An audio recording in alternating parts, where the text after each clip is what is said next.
So you want to buy your first camera and you want to do without breaking the bank? Then this video is for you. I believe the Canon T5i is a great camera for the enthusiast and beginning professional visual creative. Let's go.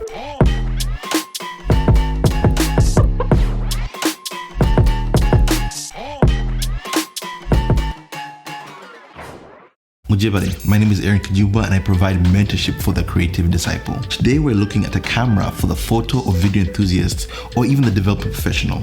I believe the Canon T5i fits both of these cams without breaking the bank. Interesting fact, this was actually my first DSLR paired with a faithful 50mm 1.8. This camera is what I used to take pictures, film my first music video, documentary work, a number of ministry videos, and my own wedding. The Canon T5i, also known as a 700D, was released in the spring of 2013. Currently, this is an 8-year-old camera, but like the saying goes, old is gold. It's more of an enthusiast-aimed DSLR with budget shooters in mind and features an 18-megapixel APS-C crop sensor.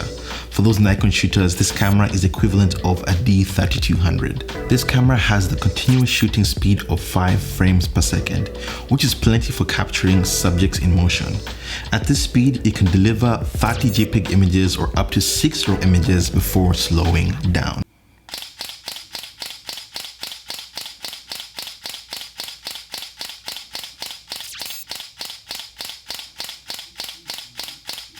T5i has 9 cross focal points on the sensor with a continual autofocus in live view mode.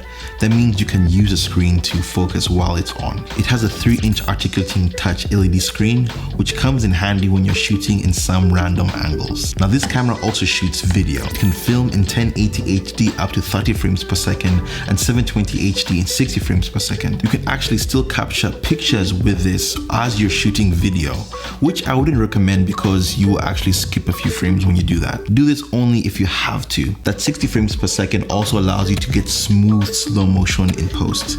For that reason exactly, we often shot in 720p and then upscaled it to 1080 HD in post without any noticeable difference. It also has an ISO range from 100 to 12,800, but I wouldn't recommend pushing it past the 800 to avoid grain in the shadows. At the time of the recording of this video, the Canon T5i sells for 500 to 1100 new, depending on where and what bundle you're buying.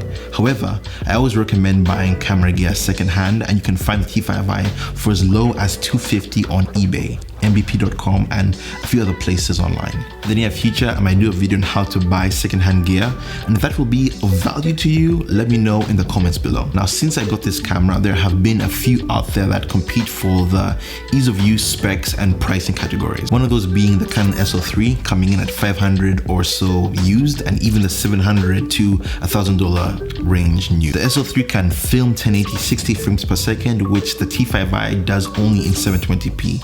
So you do lose some quality using the T5i. The other notable mention is the Canon M50, which I would recommend for the video heavy creator because it can shoot 4K 24, but it does come in with a price tag to match the SL3 with its used and new pricing. Honestly, if you have $600 plus to spend on a new camera, I would recommend saving and getting the Canon EOS R at $1,200 used. It's packed with the features from all the cameras I've mentioned above and even more. If you'd like a review on the R in the future, let me know in the comments below. Now that's all I have for you guys today. If this video gave you any value, hit that like button, subscribe, and let us know what your first camera was. Until the next time, keep living on mission on purpose. Grace and peace.